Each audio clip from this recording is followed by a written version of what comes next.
Nunca pensé que una llamada ignorada pudiera doler más que una herida abierta. 3 veces el hospital privado llamó a mi hijo Michael mientras yo estaba bajo anestesia. Ni una sola vez contestó, ni siquiera devolvió la llamada cuando le dijeron que era urgente. Me estaban operando del corazón y él, abogado exitoso, dueño de 2 autos y una agenda muy ocupada, no tuvo 5 minutos para preguntar si su madre seguía viva. Cuando desperté en la sala de recuperación lo supe todo antes de que me lo dijeran. No había flores, no había mensajes. Solo el sonido apagado de una máquina y el rostro preocupado de una enfermera joven que me tomó la mano como si supiera exactamente lo que dolía. Intentamos contactarlo, me dijo, pero no respondió. No lloré, a esa edad una ya no desperdicia lágrimas en quienes se las tragaron todas sin agradecer. Y, aún así, lo defendí en mi mente, busqué excusas. Tal vez estaba en juicio, tal vez se le perdió el celular. Pero entonces vi al doctor Patel, el cirujano, se le notaba molesto. Doña Margaret, su hijo, dijo que estaba en una reunión importante. Hizo una pausa con un dejo de vergüenza. Pero alguien del equipo lo vio anoche en un restaurante de lujo. Fue como si me arrancaran la venda con una cuchilla. Mi hijo sabía y eligió no venir. No le importaba si vivía o moría.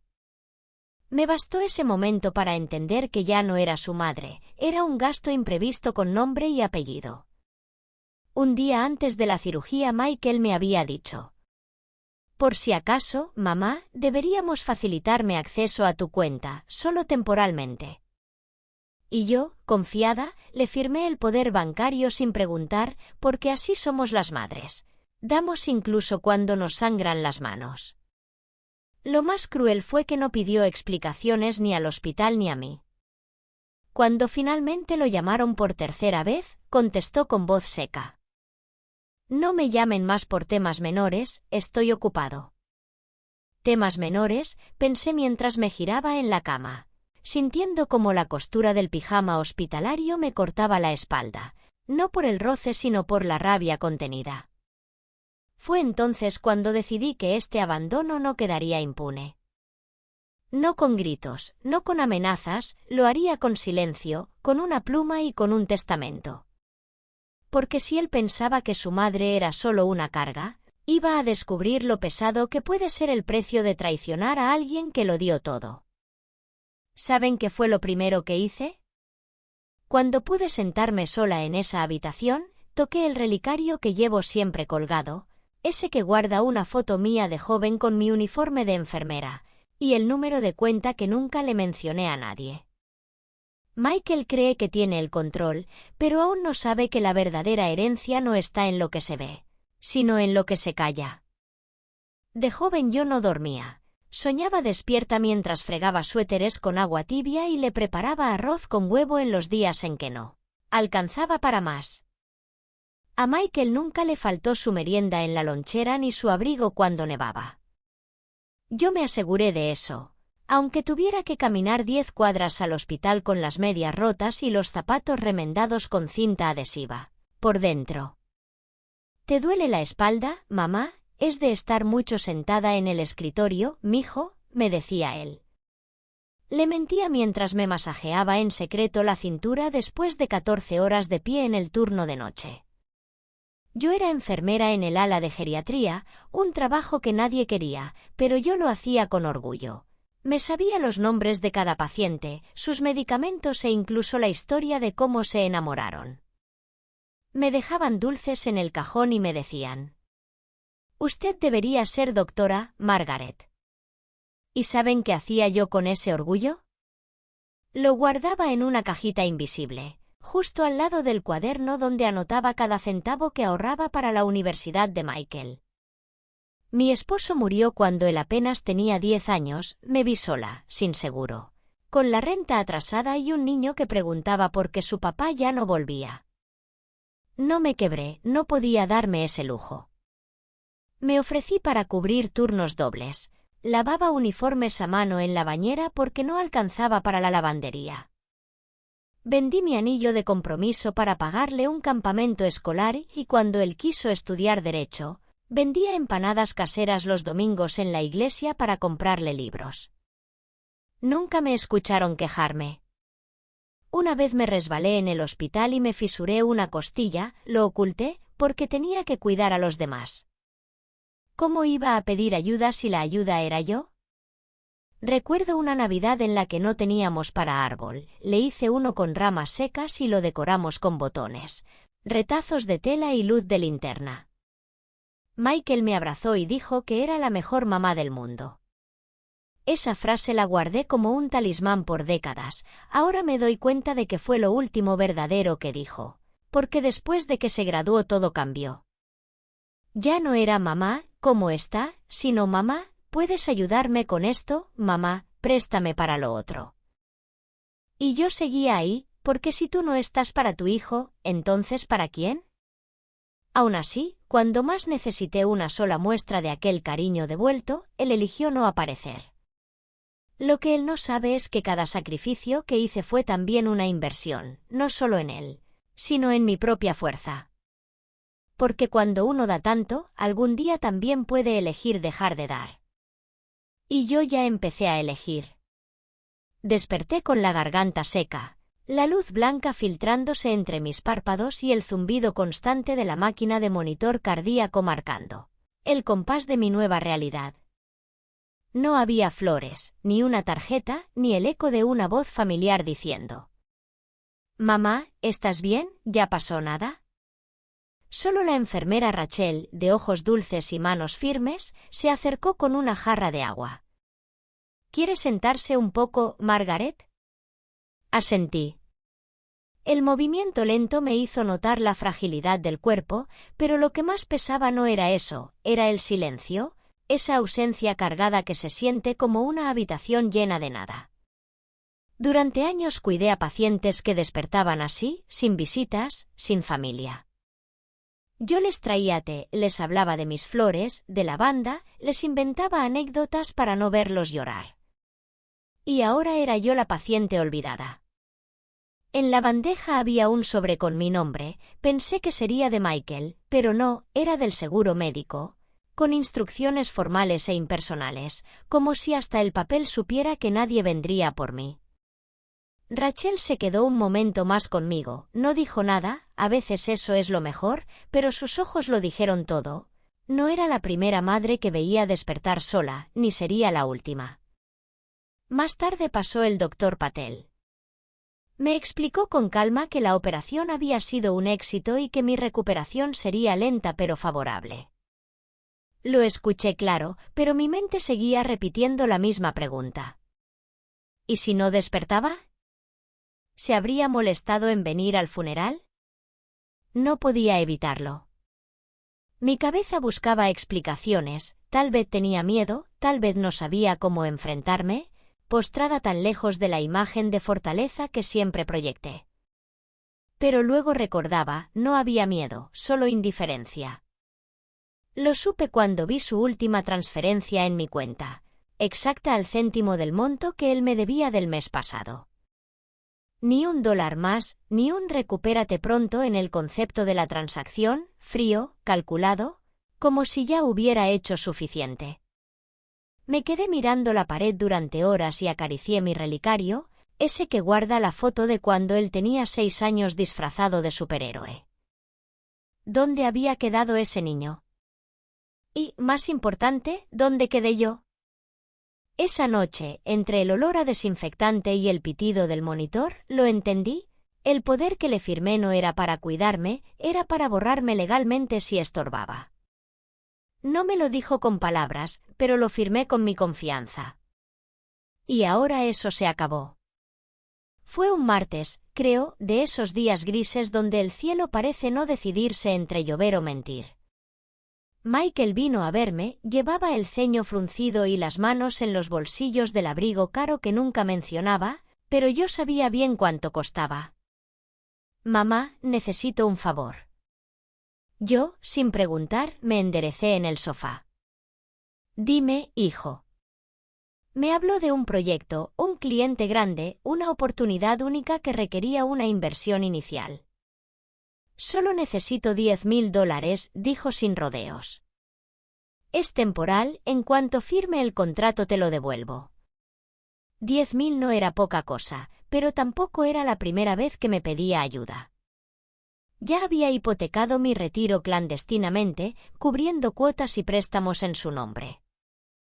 Esta vez miré hacia el estacionamiento desde la ventana. Allí estaba mi coche viejo y fiel, ese que me llevó al hospital todos los días por años, incluso cuando llovía tan fuerte que parecía que el cielo se caía en pedazos. Sabía lo que tenía que hacer. Al día siguiente lo vendí barato para sacarlo rápido. Al comprador le dije que ya no lo necesitaba, que prefería caminar. Caminé a casa con el sobre en la bolsa del supermercado y se lo entregué a Michael. Esa misma noche. Aquí está, para tu proyecto. Él ni siquiera lo abrió, solo lo guardó en el maletín como si fuera un recibo del supermercado. Gracias, mamá, dijo sin levantar la vista. No volvió a mencionarlo, ni una llamada, ni un salió bien, ni un ya no lo necesito, nada.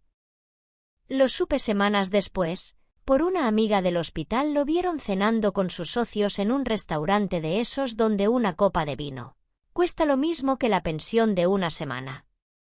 El proyecto nunca existió, era yo.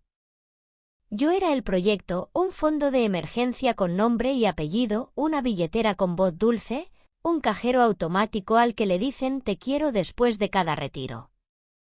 Volví a casa esa noche con las piernas temblando, no por la caminata, sino por la certeza que me golpeó como una puerta cerrándose. No era que ya no me necesitara, era que ya no me respetaba. Y cuando el respeto se va, el amor también empieza a empacar sus cosas en silencio. Tomé mi agenda vieja, esa donde anoto las citas médicas y las recetas, y comencé una nueva página. La titulé Lo que nunca se devolvió.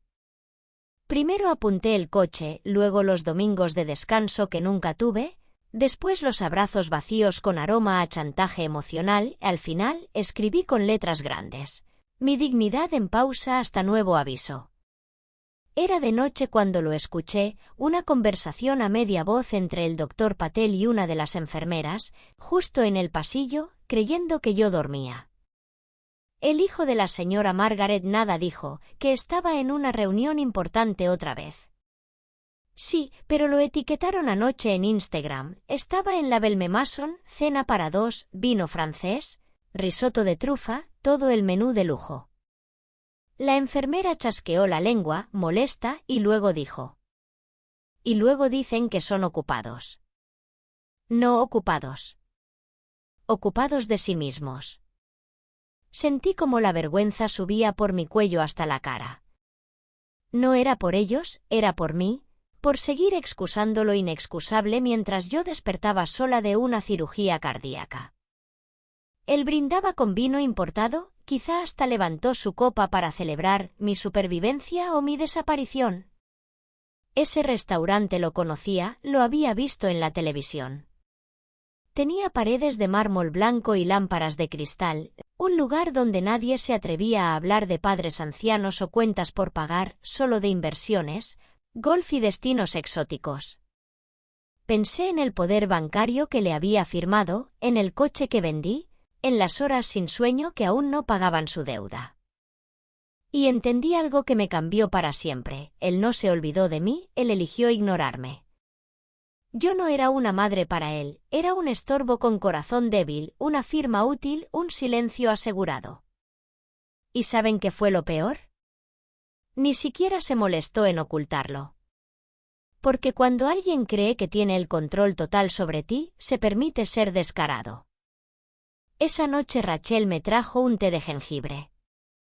¿Cómo se siente, Margaret? La miré con una calma que me sorprendió, como alguien que acaba de perder un hijo sin entierro.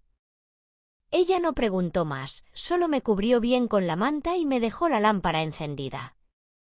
Yo miré el techo largo rato con el relicario apretado en la mano y recordé la voz de mi difunto esposo, esa frase que solía repetir cuando alguien lo decepcionaba.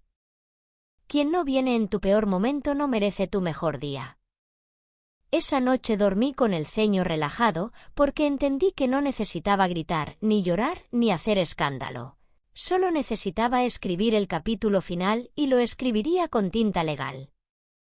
Al día siguiente pedí que no llamaran más a Michael. Cualquier emergencia, hablen conmigo. Le dije al doctor Patel, me miró con esos ojos serenos que tienen los hombres que han visto mucho dolor. No preguntó por qué, solo asintió.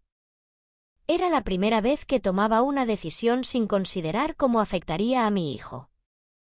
Fue liberador, como si me quitara un abrigo mojado después de años. ¿Estás segura?, preguntó Rachel mientras me acomodaba las almohadas. Más que nunca, le respondí. No mencioné lo del restaurante ni nada más. Guardé el dolor como una piedra caliente en el bolsillo, porque sabía que pronto se enfriaría. Lo que no haría sería mendigar presencia. Me concentré en mi fisioterapia, paso a paso, respiración a respiración. Cada movimiento era también una declaración, estoy aquí todavía. Rachel lo notó. Tiene una voluntad fuerte. Señora Margaret, es lo único que me queda, y no pienso regalarla, le dije, alisando el borde del mantel de la bandeja, un gesto que hacía cada vez que necesitaba afirmarme. Las demás pacientes recibían visitas, flores, chocolates, risas forzadas. Yo tenía mi caminata diaria por el pasillo y la sonrisa callada de la señora Whitmore, mi vecina de cuarto, que escuchaba todo desde su cama sin decir palabra. Una noche, al apagar la lámpara, me dijo en voz baja. Hizo bien en dejar de llamarlo, el amor propio también se cuida con bisturí. Sentí una punzada de reconocimiento, no estaba sola en esto. Empecé a marcar pequeñas metas, caminar 2 metros más, leer 2 páginas sin quedarme dormida, sonreír al espejo aunque fuera un intento tímido. Rachel me traía una planta pequeña, un potus. Dicen que purifica el aire, me dijo. Yo lo puse en la ventana y le hablé con acento agudo, como a una vieja amiga. No creció mucho, pero sobrevivía, y eso era suficiente. No reclamé la falta de llamadas ni mencioné la cuenta bancaria. Mi silencio se volvió mi escudo, porque a veces el ruido no sana, pero el silencio justo salva. Y con cada día que pasaba una verdad crecía dentro de mí, si él no vino cuando más lo necesité, entonces ya no vendrá nunca. Y lo más triste de todo es que ya no me dolía, me daba paz. Esa mañana, mientras Rachel me ayudaba a sentarme junto a la ventana, me miré las manos. Las veía más delgadas, más marcadas por los años, pero también más libres. Entonces lo pensé, ¿alguna vez me vio de verdad? No como la mujer que le preparaba la leche con canela cuando tenía fiebre ni como la que tejía sus bufandas cada invierno. Me vio como persona, con sueños, miedos y límites, o solo como ese respaldo silencioso que siempre estaba cuando se le caía el mundo, sin que él supiera que yo lo cargaba en la espalda mientras sonreía. Recordé una vez, cuando él tenía unos 15 años, discutimos porque no le permití salir a una fiesta. Me gritó. No eres mi amiga, solo eres la que me da dinero. Pensé que era cosa de adolescentes, pero tal vez no, tal vez esa fue la única vez que dijo la verdad sin filtro. Y yo, por amor, lo disculpé, como disculpamos todo, porque nos convencen de que las madres deben entenderlo todo y perdonarlo todo, aunque nos estén partiendo por dentro. Me pregunté si todo había sido una gran mentira, si cada gracias, mamá tenía fecha de vencimiento. Si su afecto era solo una inversión emocional para seguir obteniendo beneficios. Rachel entró y me ofreció un trozo de pan dulce. Lo acepté, pero apenas lo probé. ¿Quiere que llame a su hijo?, preguntó. Negué con la cabeza. No hace falta. Ahora entiendo muchas cosas, y no era drama, era revelación. ¿De qué sirve ser buena si esa bondad se convierte en servidumbre?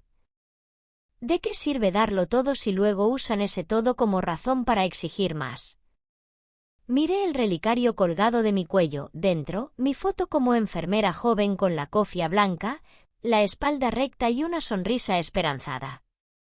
Esa mujer merecía algo mejor. Y yo también, porque hay una edad en la que uno ya no quiere que la amen a la fuerza, solo quiere respeto. Y si no viene del hijo, que venga de una misma. Ese día no lloré. Me vestí con mi bata de hospital, tomé mi caminata diaria por el pasillo, saludé a la señora Whitmore y regué mi potus con cuidado. Y al volver a mi cama me prometí algo: nunca más dejaré que me definan por lo que doy. Soy más que una cuenta bancaria, soy más que la mamá que lo resuelve todo. Soy Margaret y no me pienso olvidar de mí otra vez. Fue al tercer día de fisioterapia cuando me vino esa frase como un relámpago entre ceja y ceja. La había escuchado tantas veces, pero nunca le di el peso que merecía. Quien no viene en tu peor momento no merece tu mejor día. Lo decía mi esposo Harold cada vez que alguien desaparecía cuando las cosas se ponían difíciles. Él era un hombre sereno, de esos que no necesitaban gritar para que una verdad se sintiera como una pared firme. Murió hace 15 años, pero en momentos como este parecía que su voz aún vivía en las paredes. Me detuve en seco en medio del pasillo del hospital, el bastón en una mano y el suero en la otra. Rachel me miró preocupada. ¿Está bien, Margaret? Sí, dije, solo recordé algo que necesitaba recordar. Y fue como si por fin las piezas encajaran, como si todo lo que me había confundido, las dudas, la tristeza, incluso la culpa, se ordenara en silencio. No, Michael no vino, no llamó, no preguntó, no apareció. Y si no lo hizo ahora, ¿cuándo me abrían el pecho para salvarme la vida? ¿Cuándo iba a hacerlo? ¿Cuándo estuviera en una urna? ¿Cuándo le llegara la carta del testamento? Recordé cuando él era pequeño y se enfermaba. Yo no dormía, no comía. A veces me sentaba a su lado toda la noche contando su respiración. Y ahora, cuando fui yo la enferma, él eligió el vino caro y la comida gourmet. Ahí lo supe, ya no era cuestión de malentendidos, era cuestión de elección. Él eligió su comodidad por encima de mi dolor. Y yo también podía elegir no suplicar, podía elegir no esperar, podía elegir algo que me costó toda la vida aprender: retirarme con dignidad. Esa noche escribí una carta a mí misma, la titulé Para cuando quiera olvidar. En ella escribí: no te equivocaste al amar, te equivocaste al pensar que amar era suficiente. Te mereces algo más que silencio cuando tiemblas, te mereces compañía. Cuando te falten las fuerzas, te mereces ser vista, aunque sea por ti misma. La doblé con cuidado y la guardé en el mismo lugar donde conservo mi seguro médico, mi receta para el corazón y el número de mi abogado. Porque, por primera vez en años, empecé a entender que no hay justicia más dulce que la que se ejerce en silencio, con calma y con documentos. El amor no me lo debe, pero la dignidad, esa sí la voy a cobrar completa. Rachel tenía manos firmes y ojos tristes. No lo decía, pero lo llevaba en la forma de acomodar las sábanas, en cómo evitaba mirar a los pacientes directamente cuando estaban dormidos. Aquella tarde, mientras me ayudaba con los ejercicios de respiración, se sentó a mi lado más de lo habitual. ¿Puedo contarle algo, Margaret? Claro, hija, le dije con ese tono que me salía sin querer, como si la hubiera estado esperando toda la vida. Me habló de su madre, de cómo trabajó toda su vida limpiando casas, criando hijos que no eran suyos, mientras los propios comían sopa de sobre, de cómo, al enfermar, sus verdaderos hijos no podían ir a verla porque estaban demasiado ocupados. Ella murió sola, yo estaba aquí trabajando y ellos en la playa. Yo no dije nada, solo le puse una mano en el hombro, ese gesto que las mujeres hacemos cuando ya no hay palabras. Y ahí fue cuando me dijo lo que más necesitaba oír. Usted no es la única, hay muchas madres que terminaron sus días cuidando a quienes nunca cuidaron de ellas. Ese muchas me dolió y me consoló al mismo tiempo, porque a veces creemos que el dolor es una isla, cuando en realidad es un archipiélago. Rachel empezó a pasar más seguido, no solo para cambiarme el suero o medir la presión. Me traía té con acento agudo, ese de sabores que nunca pedía, revistas antiguas que encontraba en la sala de espera y una manta que olía a hogar. «Me recuerda a mi mamá», me dijo una noche. «¿Por lo fuerte o por lo terca?» Bromeé. «Por las dos». Nos reímos. Esa risa se siente como caricia en el pecho. Ella me escuchaba sin interrumpir, yo le contaba cosas que ni yo sabía que tenía guardadas. La vez que vendí mi anillo para comprarle a Michael su traje de graduación, el miedo que sentí la primera vez que me gritó en público, la soledad que no se nota en la foto familiar. «¿Y ahora qué va a hacer, Margaret?», me preguntó una noche. Miré el relicario en mi pecho. «Ahora voy a hacer algo que nunca hice, pensar en mí primero». Rachel asintió. Se lo ganó muchas veces. Entonces me di cuenta de algo simple pero poderoso. Yo no necesitaba una multitud, solo una persona que creyera que yo aún valía. Y en esa sala blanca, entre jeringas y monitores, encontré algo parecido a una hija. No era sangre, era elección, y a veces eso vale más. La decisión no la tomé con rabia, la tomé con lápiz, papel y mi mejor letra. Primero llamé al banco. «Quiero revocar un poder», dije con voz clara. «Motivo: mi hijo ya no representa mis intereses». Respondieron sin discusión, me dieron una cita. Luego llamé a la abogada que me había ayudado con los papeles de la casa hace años, una mujer de pocas palabras y mucha memoria. «¿Sigue en pie su voluntad anterior?», preguntó.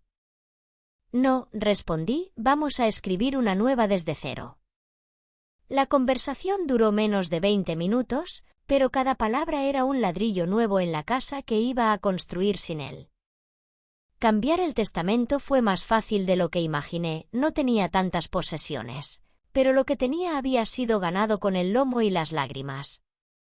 No se lo iba a dejar a alguien que lo usaba como propina para restaurantes caros. La abogada me preguntó: «¿Tiene herederos designados?». «Sí», respondí sin dudar. «Quiero crear un fondo de becas para estudiantes de enfermería, mujeres preferentemente las que trabajan de noche, como yo lo hice». Ella anotó sin levantar la ceja y me miró con un respeto que no se compra. Ese mismo día Rachel me ayudó a escribir una carta. No para Michael, sino para mí. Ya no soy el puente hacia ningún lado, soy tierra firme y nadie más va a cruzarme sin permiso. Sentí que algo se desbloqueaba en mí, al quitar su nombre de mi futuro, le quitaba también el peso de mis hombros. Hice una última cosa, redireccioné mis cuentas, cambié los depósitos, cerré accesos y reorganicé cada pago automático. Me tomó una mañana entera, pero cuando terminé respiré diferente. No fue venganza, fue protección, fue ponerle cerradura a una puerta que dejé demasiado tiempo abierta. Rachel me abrazó cuando se lo conté. «Es un acto de amor, Margaret. Pero esta vez un acto de amor para usted misma». Esa noche dormí con la manta que ella me prestó, olía a hogar. Soñé, por primera vez en mucho tiempo, que caminaba sola por un puente firme, sin miedo a caer. Porque el plan no era castigar a mi hijo, era salvar a la mujer que fui antes de que él se olvidara de quién era yo. 3 semanas después de mi alta, el teléfono del hospital sonó. Rachel fue quien me contó, con esa mezcla de vergüenza ajena y alivio contenido, era su hijo, quería hablar con usted. ¿Y qué le dijeron?, pregunté mientras me abotonaba la chaqueta para salir. La verdad, dijo ella, que usted fue dada de alta, que no dejó dirección y que pidió expresamente que no se le contactara. Cerré los ojos por un momento. No por tristeza, por paz, por fin había una línea clara entre él y yo, y era la mía. Según Rachel, el tono de Michael cambió a los pocos segundos, primero incredulidad, luego enojo y por último desesperación. Pero, ¿cómo que no dejé dirección?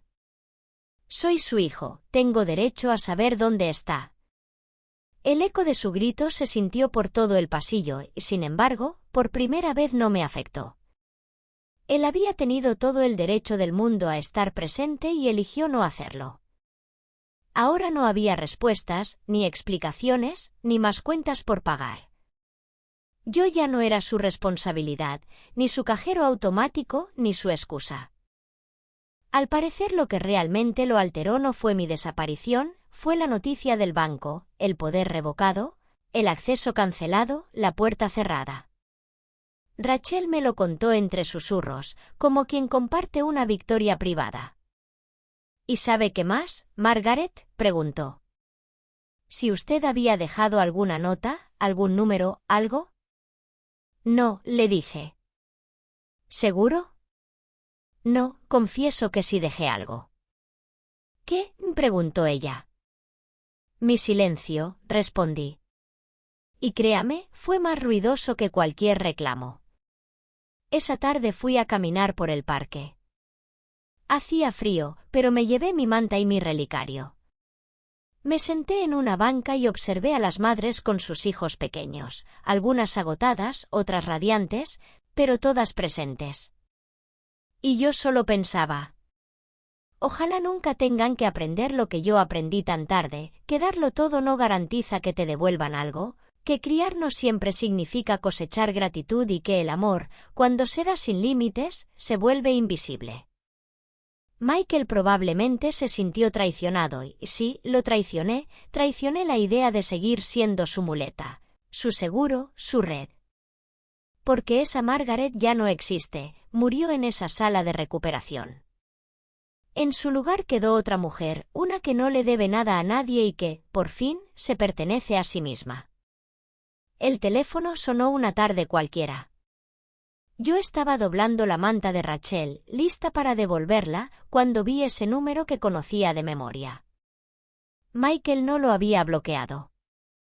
Parte de mí quería oír su voz, no para reconciliarme, sino para confirmar que ya no me afectaba. Mamá, soltó él sin saludo. ¿Qué demonios hiciste? Su voz era mezcla de furia y desconcierto, como si de pronto le hubieran cambiado las reglas del juego y él no supiera cómo perder. ¿A qué te refieres?, respondí con la calma que se aprende solo cuando ya no se espera nada. El banco me llamó, cancelaron mi acceso, revocaste el poder y ahora me dicen que cambiaste tu testamento. ¿Qué estás haciendo?, dijo, más sorprendido que enojado. Me senté en la cama, acariciando el relicario. Estoy cuidando lo que me queda, dije simplemente.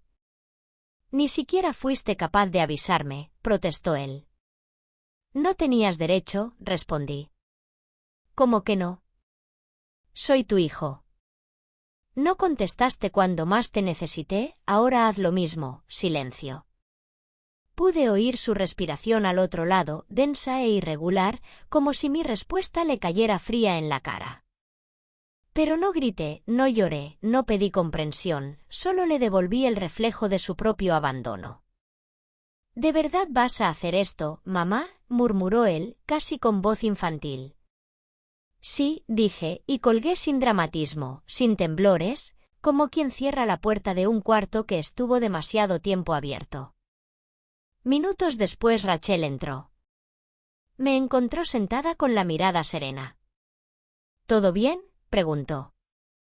Sí, respondí, acabo de terminar una conversación pendiente desde hace años. Me sentí ligera, como si con esas 6 palabras hubiera sellado algo que llevaba décadas goteando dentro de mí. Ahora sí, por fin, haría lo mismo por mí. No fue venganza, fue equilibrio, mirar al abandono a los ojos y decirle: conozco tu rostro y ya no me das miedo, porque la verdadera justicia no siempre viene con veredictos. A veces llega con una frase tranquila dicha al fin, sin temblar. Desde mi nuevo hogar, sencillo pero cálido, dejé escrita mi verdad y cerré la ventana. No con tristeza, sino con una paz luminosa.